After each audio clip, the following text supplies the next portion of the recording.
लोग हमारी सुनते क्यों नहीं? कुछ लोग इतने ढीठ क्यों होते हैं? ऐसे व्यक्तियों से कैसे व्यवहार करें? इस पर विज्ञान और गुरबाणी क्या कहती है, इसी पर विचार करते हैं आज। हाँ जी, अगली समस्या। कि दुनिया को समझाते हैं, समझ में नहीं आता तो लोग हमारी सुनते क्यों नहीं है, समझते क्यों नहीं है। आखिर दो टांगों पे चलते हैं, दिमाग लगा हुआ ऊपर सिर के ऊपर। अब मेरे को कोई बात महसूस हो रही है तो मेरी वो बात सो कॉल्ड दोस्त को क्यों नहीं महसूस हो रही, घर वाले को क्यों नहीं हो रही, घरवाली को क्यों नहीं हो रही है, ऑफिस में बॉस है वो क्यों नहीं समझ में पा रहा। वो एक इलाज तो ये है कि भी चलो थोड़ा बीट हो जाओ, क्यों परेशान होना, एक इलाज तो है। पर जो सेंसिटिव आदमी होता है उसको हर बात का वो चाहिए, आंसर चाहिए। सो ऐसा है ना कि वो साइंस तो हमने बहुत पढ़ी है सब लोगों ने, तो हमारे में जीन्स होते हैं। सो बंदर में जो जीन्स थे, जब थोड़ा एक जीन चेंज हो गया तो पूंछ गैप हो गई और एक जीन और आया, हमने बोलना शुरू कर दिया। अब एक जीन और होता है समझदारी वाला, वो सब में नहीं होता। सेंसिटिविटी वाला जीन वो सब में नहीं होता। तो जब लोग ढीठ मिले तो बात ना समझे तो समझ ले इनमें अभी वो जीन्स आया ही नहीं, अभी वो जीन्स पैदा ही नहीं। अब गुरु ग्रंथ साहब के अंदर भी पंक्ति है, इन जनता के वश कुछ नहीं। ये वो आसपास घूम रहे हैं ना, जंतु हैं, इनके इनके इनके बस की कुछ नहीं है। देखने में इंसान लगते हैं, करतूत पशु की, मानस जात। अब अगर मैं सीधा सीधा किसी को बोल दूं कि तुम पशु हो, या ऐसे समझ लो आपके आसपास पशु घूम रहे हैं, इनकी परवाह मत करो, तो लोगों के दिल टूट जाएंगे। अब गुरु ग्रंथ साहब के अंदर तो यही लिखा हुआ है, करतूत पशु की, मानस जात। सो लोगों की फितरत पशु वाली होती है, तो देखने में इंसान होते हैं। तो हर घर में ऐसे प्राणी होते हैं। सो कई बार होता है ना, घर में कुत्ता भौंकता है तो पड़ोसी आगे बोलता है, भैया आपका कुत्ता बहुत भौंकता है, रात को नींद नहीं आती।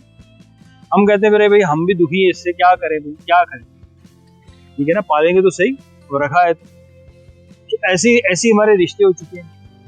कहीं पे घरवाले ने घरवाली का जीना मुश्किल कर रखा है, कहीं घरवाली ने घरवाले का जीना मुश्किल कर रखा है, कहीं बच्चों ने कर रखा है, कहीं बाप बिगड़ा हुआ है, उससे बच्चे दुखी हैं कि हमारा बाप क्या करता रहता है।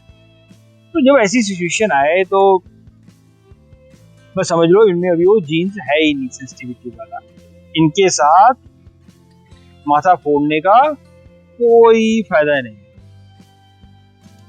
फिर आप बोलोगे यार काफी कुछ तो समझ में लेते हैं। अब क्या है, भी मलेशिया में वीडियो देखी थी यूट्यूब पे, उन्होंने बंदर पाल लिए। वो बंदर बहुत सारे काम करते हैं, मतलब ऐसे तो गाय बैल सब काम करते हैं, पर वो कहना मानते हैं और जाके नारियल तोड़ के लेके आते हैं और फिर ट्रक में लाते हैं और फिर ट्रक की पहरेदारी करते हैं। और एक बार तो रशिया ने पूरी आर्मी ट्रेन कर दी थी चिंपांजीज की, इंडिया में आई थी कहते हैं। सो कुछ चीज सीख लेने से और किसी की पूछ ना होने से वो इंसान नहीं हो जाता। तो जब आपको ये लगेगा कि जो मेरे सामने खड़ा है अब इसको समझाने का कोई फायदा नहीं है, ये आपको पता लग जाता है। ये सब प्रॉब्लम सब सेंसिटिव लोगों की होती है। तो कहते हैं वो भी डीट हम भी डीट, फिर तो मौजा ही मौजा, फिर क्या प्रॉब्लम है। उसने एक गाली निकाली, हम दो निकाल देते हैं, चल मेरे भाई काम बराबर, मौजा ही मौजा। प्रॉब्लम तो तब आती है कि जब एक आदमी को समझदारी आनी शुरू होती है, उसमें सेंसिटिविटी पैदा होनी शुरू हो जाती है, फिर वो परेशान रहता है कि दूसरों को क्यों नहीं समझ में। तो जब हम कई बार देखते हैं ना, जो संत पुरख हैं, तो बहुत लोगों के बीच में जाते हैं और खुश रहते हैं, तो हमको लगता है इनको क्यों नहीं असर पड़ता। तो वो सिचुएशन ऐसी ना कि जैसे एक मैडम है, अब क्लासरूम में 50 बच्चे हल्ला मचा, घर में तो 2 बच्चे नहीं संभलते, एक ही नहीं संभलता, तो एक आगे बोलता है मैडम इसने मेरी पेंसिल तोड़ दी। अब क्या हो रहा है, ये टूटी हुई पेंसिल के ऊपर दो भिड़े पड़े। वैसी दुनिया का है, बस वो टूटी हुई पेंसिल के ऊपर नहीं भिड़ रहे, बस अब उनका जो कंपनी बन गई कंपनी। मतलब इतना पैसा इकट्ठा कर लिया, अभी मतलब उसका करोगे भी क्या? मतलब खुद के लिए भी इकट्ठा करो, दूसरे को तोड़ के इकट्ठा कर रहे हैं। खुद के लिए जितना मर्जी कमा लो, और खुद का कमाने में दूसरे का घर टूट रहा है तो फिर वो पैसा नहीं है ना। तो बात ये है कि जब कोई ना सुने तो समझ लो कि अभी इसमें वो जीन्स नहीं है, बस ये दिखता इंसान है। तो जब इतना सोच लोगे आपका मन शांत हो जाएगा। तो हम कहते हैं ना हमारा मन कैसे शांत हो, तो ये सब मन शांत करने की टेक्नोलॉजीज है। अब ये विचार होगा तो मन अपने आप शांत रहेगा। अगर आप कहोगे नहीं इसने मेरे को 2 गाली निकाली है और मैं जाके मेडिटेशन करूंगा, तो कुछ नहीं होगा, बार बार वही गाली नजरें आएंगी। जब आप सोच लोगे अरे यार इसके मुंह लग गया, तो मन क्यों परेशान होगा। जब हम धर्म की बात करें सिखिज्म में यही सब चीजें सिखाई गई हैं। जो गुरु ग्रंथ साहिब के अंदर मैंने पंक्तियां बोली हैं, यही सब बातें हैं प्रैक्टिकली। जब आपके मन में ये आ गया कि इन ढीठों का कुछ नहीं हो सकता, तो मन तो शांति रहेगा ना, बल्कि तरस आ जाएगा। तरस आएगा। गुरबाणी में भी बहुत सारी पंक्तियां हैं कि मेरे को गुरु साहब कहते हैं इन जंतुओं के ऊपर तरस आता है, तो हम पे लोग तरस करते हैं। जो चालाक आदमी होता है उसको साधु के ऊपर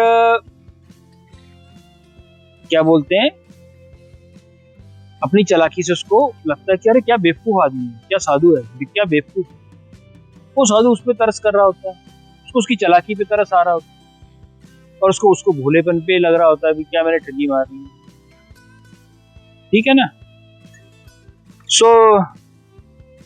जब कोई ढीठ मिले तो नमस्कार तो करिए और समझ लीजिए इसमें अभी वो जीन्स है नहीं, इसको कुछ समझाया जाए, अपने आप समस्या हल हो जाती है, अपने आप मन भी शांत हो जाएगा, सॉल्यूशंस भी दिखने लग जाएंगे। बस आपको पता है भी क्लासरूम के ढीठ बच्चे के साथ डील कैसे करना है, कितनी देर लगती है।